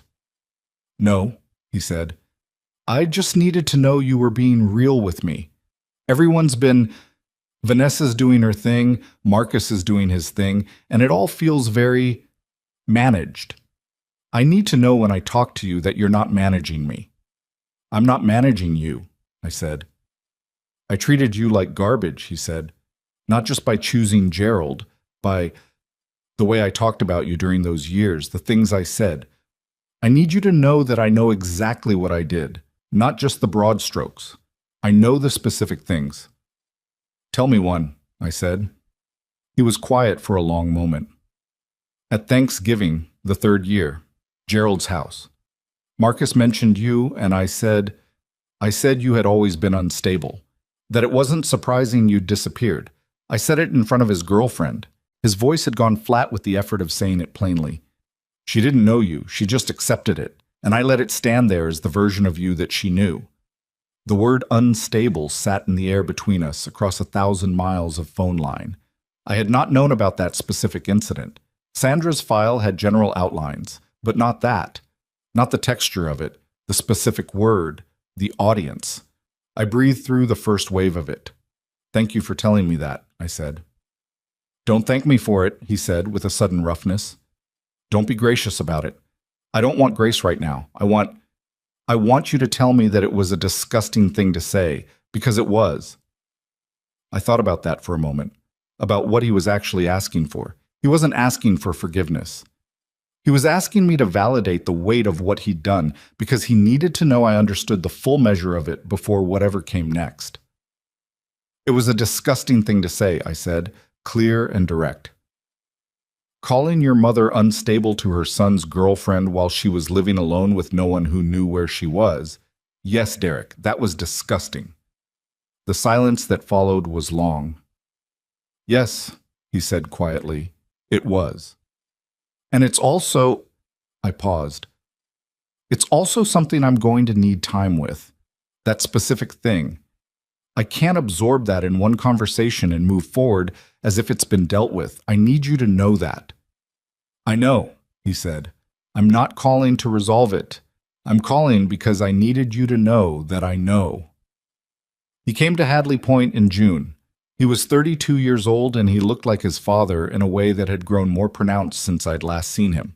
The same jaw, the same way of standing as if he'd already decided something. He came into the store and shook my hand, which was so Derek, so exactly the wrong instinct converted into the closest right one he could manage, that I felt something ease in me without quite knowing it had been tight. Nice place, he said, looking around. It took a while, I said. I heard. He looked at me. Marcus told me about the radiator. The radiator is fine now. He said you fixed it yourself. YouTube tutorial, I said. It took 3 attempts. Derek almost smiled. Not quite. Yeah, he said. That sounds right. What I want to tell you about those months, the conversations and the visits and the letters that continued alongside both, is that they were not a redemption arc in the way stories make redemption arcs look. They were not clean. There were conversations that ended badly and had to be restarted. There was a phone call with Vanessa in April that ended with both of us angry and required 10 days of silence before we could try again. Derek's June visit had a moment on the second day where he said something that landed wrong, and I asked him to leave the store and come back when he could speak to me differently, and he did. He walked around the harbor for 45 minutes and came back and said, You're right. I'm sorry. I was doing the thing I do. And I said, I know. And we started again. None of it was easy. None of it was seamless. It was the grinding, repetitive, occasionally infuriating work of people who have history trying to build something new on top of it without pretending the history isn't there. And there were things I did not do that I need to be honest about. I did not tell them I forgave them, not during any of those visits or calls. Because I hadn't, not completely, and saying it before it was true would have been the worst possible thing I could have done, for them and for me. Forgiveness offered too early becomes a debt the other person feels they owe you, and it poisons the thing you're trying to build. What I told them, individually and with different words but the same meaning, was that I was willing to keep going, that I was willing to show up to the next conversation, that what they did to me was real, and I was holding it, and also I was here, and those two facts could exist at the same time. I also did not let them give me money. This was a line I had decided on before any of them arrived, and it was the line I held most firmly. Vanessa offered twice, once obliquely and once directly, and both times I said no. Derek offered to fund a renovation of the store's back room, and I thanked him and declined. Marcus, characteristically, asked before offering, and I told him to save his money. It's not charity, Vanessa said the second time. It's making up for... I know what it is, I said. And I'm saying no. Not because I don't need the money sometimes, but because the store is mine. What I've built here is mine. The moment I take money from you to fix it, the dynamic changes, and we're not doing that again. She looked startled. That's not... Vanessa. I kept my voice even. I watched Gerald spend 8 years making your futures financially tied to his goodwill. I am not going to become a version of that for any of you. You'll give me money, and then you'll feel you have a stake, and then you'll have opinions, and then it's not mine anymore. No. A long pause. I didn't think of it that way, she said. I know, I said. That's why I'm explaining it. She looked at me for a moment with an expression that was hard to read, and then she said, You're very different from who I remembered. I know that too, I said. But Gerald Whitmore, through all of this, was not absent. He had not disappeared quietly. He had contested Vanessa's disclosure of the documents, argued through his attorneys that she had removed private property without authorization, attempted to reframe the narrative in the way that he was very skilled at reframing things. There were months of legal back and forth between Sandra and his team, and while none of it directly involved me, it was a presence at the edges of everything. The unresolved thing. The man who had started all of this still working his machinery even as the parts of it were failing. Sandra updated me monthly. In July, she told me that 2 of Gerald's business associates had distanced themselves from him in ways that were professionally significant. In September, she told me that Patterson was facing a separate inquiry, unrelated to our case, but connected to the same patterns of document management. In October, the 3rd October, my 3rd anniversary in Hadley Point, she called and said, Gerald has made an offer to settle, not just our outstanding matters, everything. I sat down slowly. What kind of offer? She told me. It was not what I deserved. It was not the full accounting of 8 years of my life.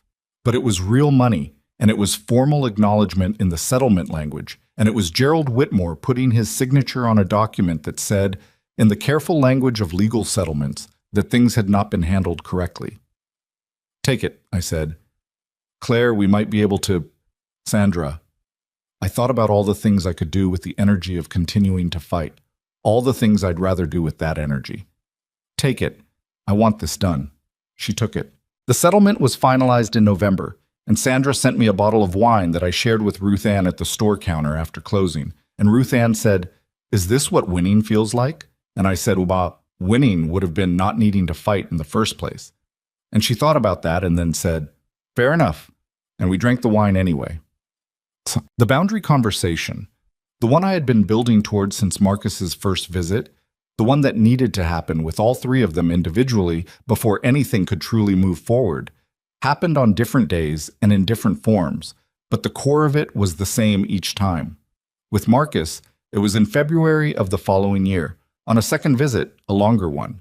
We were walking along the harbor path in the cold, the way I often walked when I needed to think, and I stopped at the bench at the end of the path and sat down, and he sat next to me, and I said, "I need to tell you how this works going forward." He looked at me. "Okay." "I love you," I said. "That has never stopped, and it's not going to stop. But I need you to understand that I have built something here that is mine, and the life I have here is on my terms, and you are welcome in it, genuinely welcome, but you do not have an unconditional claim on it. What you have is a chance to earn your way in, over time, through the actual choices you make, not through apology, through what you do." Marcus nodded slowly. "What does that look like?" "It looks like showing up when you say you will. It looks like calling when you think of me, not just when something is wrong. It looks like not disappearing when things get hard between us, because things are going to get hard sometimes, and the old pattern was everyone retreating and waiting for it to blow over. That pattern is over." "I can do that," he said. "I know you think you can," I said. "I'm going to need you to actually do it." He sat with that. The harbor was gray and cold in February, and a gull was making an argument with something near the water's edge, and the bench was hard under us, and none of it was picturesque, and all of it was real. "Okay," he said, "then I'm going to actually do it." He has mostly, not perfectly, no one does anything perfectly, but consistently enough that I believe the effort is genuine. That's what I asked for. Genuine effort, honestly made, with accountability when it falls short. What I did not ask for was perfection. I had spent too many years in the vicinity of perfection that was actually performance to have any interest in it anymore. The hardest conversation was with Vanessa, and it happened not at the kitchen table, but at the store, on a Tuesday morning in March when she had stopped in on her way through the area. She had taken a consulting position with a nonprofit in Boston and was traveling frequently. And we had been talking about something else entirely when she said, abruptly, "Do you think you'll ever fully forgive us?" I set down the cup I was holding. "I think that's the wrong question," I said. She frowned. "What's the right question?" "Whether I trust you," I said. "Forgiveness is something that happens inside me. It's about what I carry. Trust is about what I do, what I allow, what I let back into my life. Those are different things and they move at different speeds." She thought about that. "And trust?" "Is being rebuilt," I said. "Slowly, by both of us, by you showing me who you are now, and by me being willing to see it." "That's not a yes," she said. "It's not a no either," I said. "It's the truth, which is that we're in the middle of something, and I don't know how it ends." Vanessa looked at me for a long moment, then she said, "I can live with that." "Good," I said, "because that's what we've got." She picked up her coffee. She looked out the window at the harbor, and then she said something that I have thought about many times since. She would have liked this place. The person you were trying to be before everything happened. She would have liked it here. I looked at my daughter. "She does like it here," I said. "She's the one who found it." The 4th October came quietly. Not quietly in the way of things that sneak up on you. I knew it was coming, had been aware of it the way you're aware of a significant marker approaching on a long road. 4 years since I'd driven into Hadley Point on a wrong turn and walked into a bookstore and not left. 4 years since I'd sat on a saggy mattress in a rented room and said a new name out loud to see how it fit. I did not mark the date publicly. Ruth Ann knew what it meant, and she brought a coffee to the counter that morning and set it down and said, 4 years. And I said, 4 years. And that was the extent of our ceremony, which was exactly right. The store was different now from what it had been. Not unrecognizably so. The bones of it were Pete Halloran's bones, the shelves he'd built, the floor he'd worn smooth over decades, the windows that faced the harbor and let in whatever light the main sky was offering that day. But the life inside it was mine. Ruth Ann was there 3 days a week with the permanence of someone who had long since stopped pretending she was doing me a favor and acknowledged she simply liked being there. Loretta had expanded to 5 days, and her soup had become something people drove from the next town for, which she received with the specific pride of someone who has always known their own work was good and was mildly impatient with how long it took everyone else to figure it out. Owen had graduated and gone back to Rhode Island, but he came back every summer as if it were a given, and I had stopped trying to tell him he didn't have to. Sylvie's novel had been published the previous spring. She had thanked me in the acknowledgments, which I had read standing in the store at 7 in the morning before anyone else arrived, and I had felt something that took me a moment to identify as pride. Not for myself exactly, but for what the store had been to her, for what it had been to people, for the thing I had built in this place out of stubbornness and a wrench and very bad original coffee. That was the life. That was Claire Bennett's life, assembled piece by piece over 4 years in a town that had not known her name and now did. And my children were in it, imperfectly, intermittently, with ongoing friction and occasional retreat and the grinding slow work of people rebuilding something on honest terms. But they were in it. What happened with Gerald Whitmore? I want to tell you plainly, without drama, because the truth of it is plain enough on its own. The settlement had been finalized. Patterson had reached a separate agreement with the state bar that effectively ended his ability to practice in the ways he had been practicing. Gerald had not been criminally charged. The attorneys on both sides had been clear with me that the criminal threshold was a different and harder standard, and the statute of limitations had closed on the most explicit conduct anyway. He had not gone to prison. He had not been publicly ruined in the ways that some people, when I told the condensed version of this story, seemed to feel he deserved.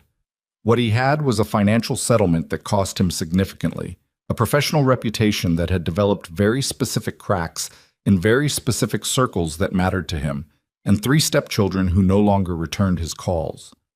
That last part was not my doing. I want to be clear about that. I had not instructed my children to cut Gerald off. I had not made it a condition of my engagement with them. They had made that choice independently, each of them, arriving at it by their own roads. Vanessa when she read the emails, Derek after the confrontation that had gone badly, Marcus when he understood that his early suspicions had been right all along. Sandra told me once, in the careful language she used when she was about to say something that had weight, "There are people who would say he got away with it." "I know," I said. "Do you feel that way?" I thought about it honestly. "Sometimes," I said, "when I'm tired or when something reminds me of what those years cost. Yes, sometimes I feel that." I paused. "But I've spent enough of my life inside other people's consequences. I'm not going to make his punishment the measure of my recovery." She was quiet for a moment. Then, "That's the most hard-won thing I've ever heard you say." I didn't feel wise saying it. I want to be clear about that too. Wisdom rarely feels wise from the inside. It mostly feels like the thing you arrived at after trying all the other options and finding them worse. The moment I want to tell you about, the one that, when I look back, I understand as the hinge of everything, happened on a Saturday in June of the 4th year, which was not a dramatic Saturday in any visible way. The store was busy with early summer people. Loretta was running the kitchen with the efficiency of someone who has stopped tolerating inefficiency. Ruth Ann was in her element at the register, recommending books with the particular confidence of a woman who has read everything and has opinions about all of it. And my 3 children were there. Not planned, exactly, or rather, planned with the loose coordination of people who have learned to be in each other's orbits without requiring everything to be arranged perfectly. Marcus had driven up Thursday and was staying through the weekend. Vanessa had a work meeting in Portland on Friday and had extended the trip. Derek had come because Marcus asked him to, and because, as he told me when he arrived on Saturday morning, looking slightly like he'd made the decision at the last minute, which he had, I thought it was time. All 3 of them in my store on a Saturday in June. I watched it from behind the counter, Marcus behind the coffee machine, which he had learned to operate with a competence that Ruth Ann had acknowledged grudgingly and which he was enormously pleased about. Vanessa at one of the tables with her laptop, working and occasionally looking up to make a comment to Ruth Ann that Ruth Ann responded to with either agreement or argument, both delivered with equal energy. Derek standing near the fiction shelves, genuinely reading the back of a book, the specific posture of a person who has walked into a bookstore uncertain and found something that caught him anyway. I watched them, and I thought about who they had been at that kitchen table 8 years ago. Vanessa's lifted chin and deliberate composure. Derek's flat voice saying she's bluffing, Marcus's hand on my sleeve as I walked out, and I thought about who they were now. Not transformed. People don't transform, not really. They shift, and the shift is real. But the person doing the shifting is still the same person with the same bones and the same patterns that have to be watched and managed. Vanessa was still controlled and still sometimes said things that needed to be walked back, and she still found the walking back difficult. Derek was still more comfortable with silence than with the actual words of things, and he still sometimes chose the silence when the words were what was needed. Marcus still wanted resolution faster than resolution was available, and still had to be reminded that some things take as long as they take. They were not fixed. They were better. Those are different things. And I was not fixed either. I was still the woman who found it easier to write a letter than pick up a phone. I was still the woman who sometimes lay awake at 3 in the morning and thought about the word unstable and felt the weight of it all over again. I was still the woman who had loved too completely and trusted too blindly and made herself so useful to other people that she forgot to build anything for herself until she was 52 years old and had nothing left to lose. That woman was still in me. She just wasn't all of me anymore. Ruth Ann pulled me aside during the afternoon lull, when the lunch crowd had thinned and the early evening people hadn't arrived yet. "Can I say something?" she said. "You always say something," I said. "True." She leaned against the counter. "I've been watching your kids today." "And?" "They're trying," she said. "You can see it. That's not nothing." "I know," I said. "Are you letting it matter?" She looked at me with the directness she always had, no hedge to it. "Because I've watched you keep people at the exact right distance for 4 years, which was right for a long time. I'm asking if it's still right."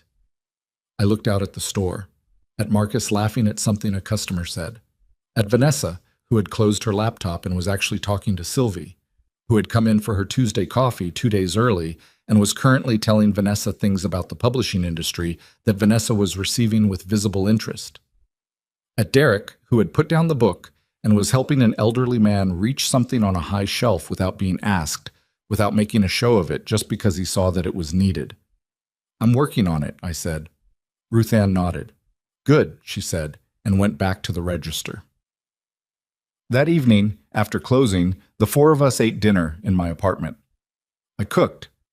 The pasta that I had eaten too much of in the lean first winter, which I had eventually learned to make well enough that it was no longer a symbol of scarcity, but just something I liked. The apartment was not large enough for 4 people comfortably, and we knew it and didn't care. And the conversation moved the way it does when people are actually comfortable together. Not smoothly, not without friction, but with the ease of people who have decided they are allowed to be in the same room. At some point, Marcus said, "Remember when we used to have Sunday breakfast? The oatmeal thing?"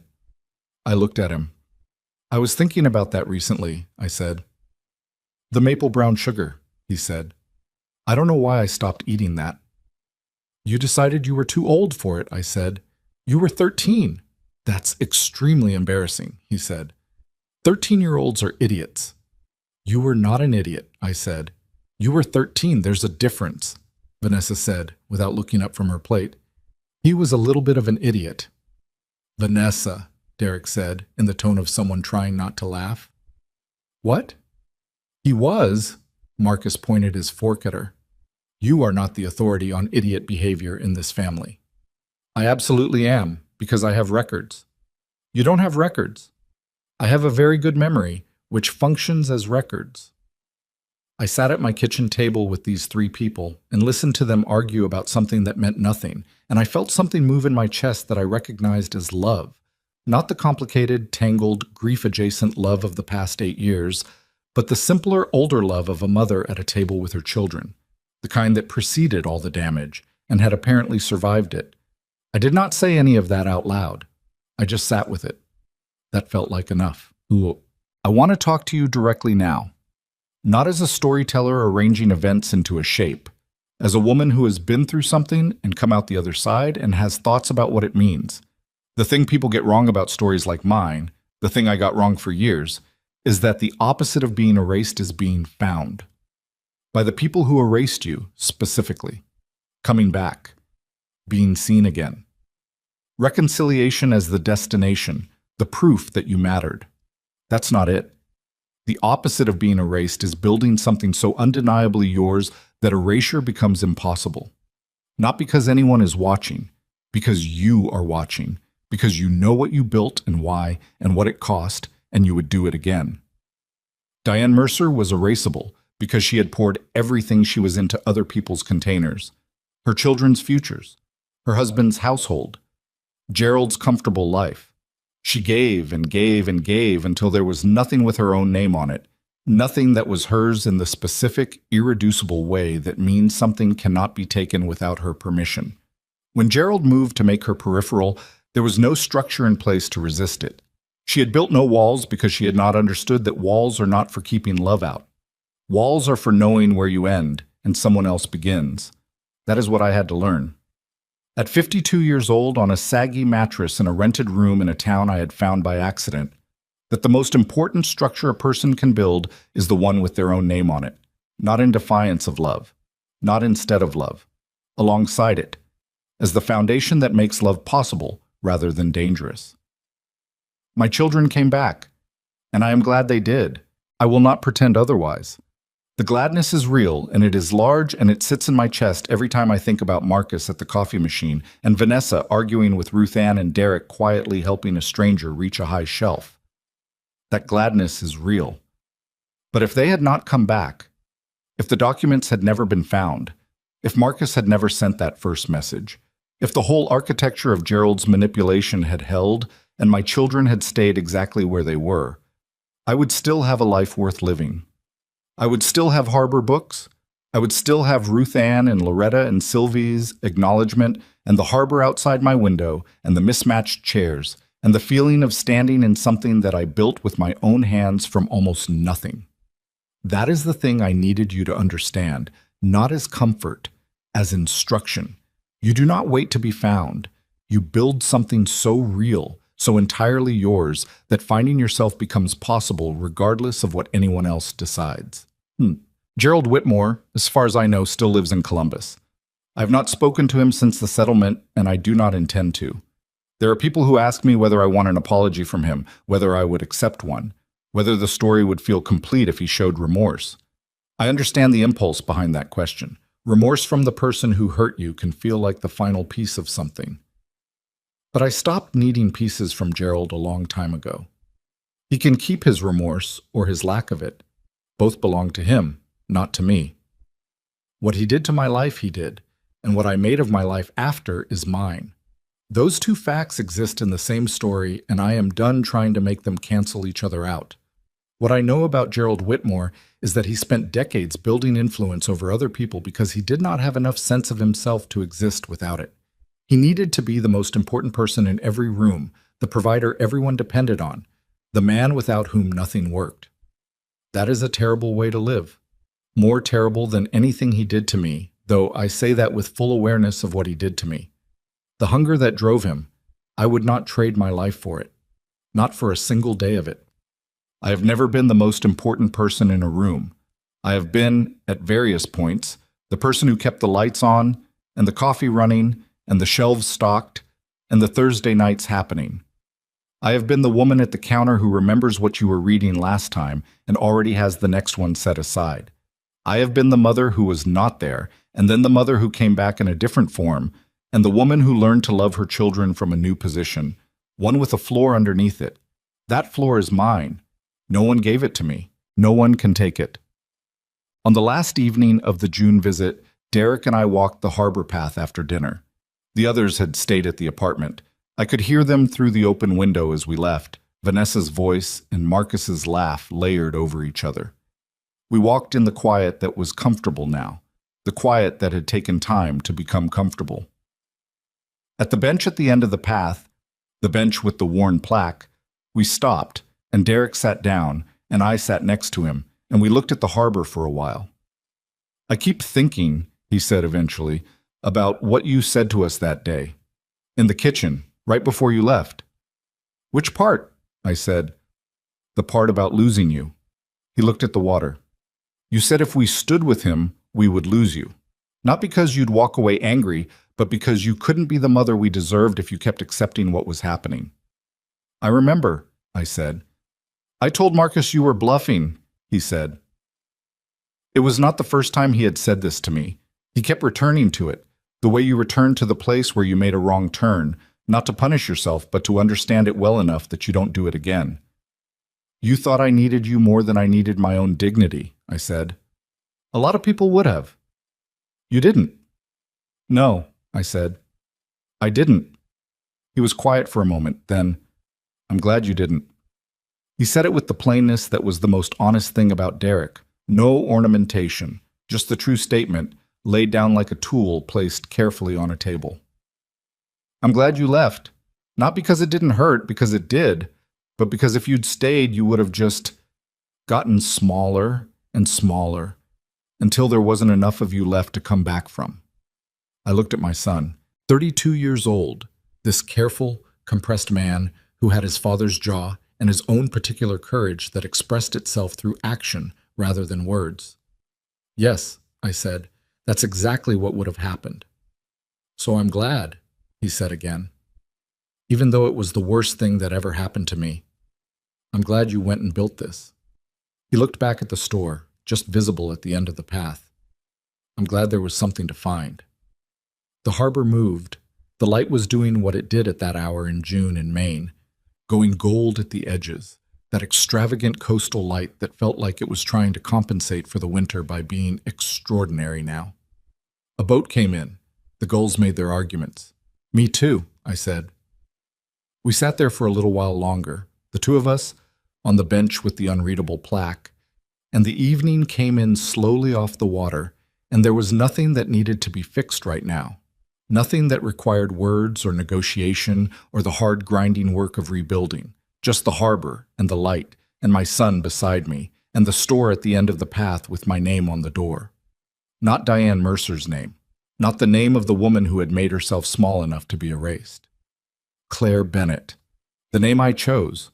The woman I became when there was nothing left to lose and everything left to build. She is not finished. She is not perfect. Some mornings she still carries the weight of what was lost, and some nights she still hears the word unstable and has to breathe through it.